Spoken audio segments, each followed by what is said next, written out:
Gone through life. She grew up in Sweetwater, Texas. And I was always about fast trucks and fat women. You know, always made sure my truck was fast enough to get away from where I wasn't supposed to be and big enough to carry a fat girl or two because they try hard. I think that's why I drive a dually now. So one day I'm in Sweetwater and I'm driving down I-20. There's a little old Mustang pulls up beside me. It decides it wants to race, rev up on me. So I said, well, I built this truck to run. Let's try a little bit, see where we're at. So I smoke them, leave them in my dust. I take the next exit, go to a little town called Escoda. Population about 40 people. It's all lived there about 200 years. Little ghost town. That's the name. Pull up from a girlfriend's house. There's 3 state troopers there. Got a barricade. So I stop. State trooper comes up to me and he says, son, you know why I got you pulled over? I said, no, sir. But I'm ready to go to jail. Now, mind you, I've got 3 ounces of pot and some blow on me and a loaded pistol in the seat. I've got plenty of reason to go to jail. This trooper asked me, he said, why you say that? I said, well, you see that man on that porch up there? He's the chief of the fire department. He's also my girlfriend's daddy. I'd just soon go to jail and explain why I got 3 state troopers up my ass in this front yard. He said, no, son, we got you pulled over because you were racing that Mustang back there. We clocked you going 130 miles an hour.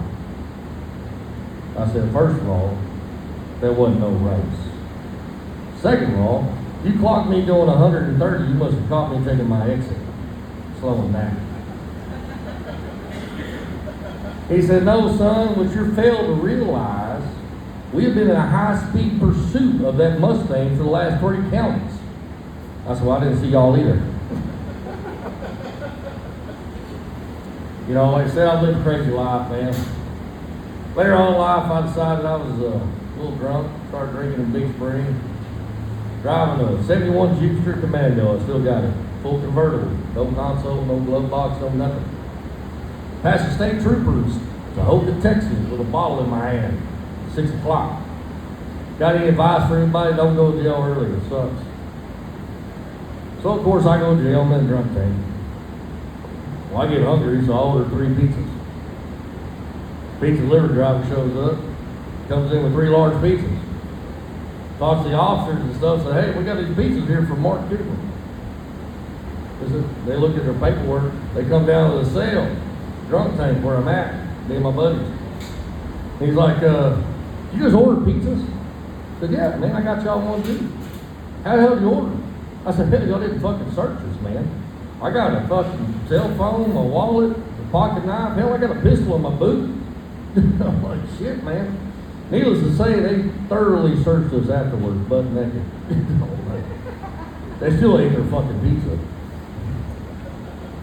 So later on in life, I got cancer. I had testicular cancer, so I had to take one of my sacks, take one of my balls, right? So I go back up for a follow-up for my cancer doctor, man. I call him my ball doctor, so I go in there and see him. And he asked me, he says, hey, man, you don't mind if I have this young lady sit in on your visit? Now, mind you, him and his wife own this practice, but you can tell he did all the hiring.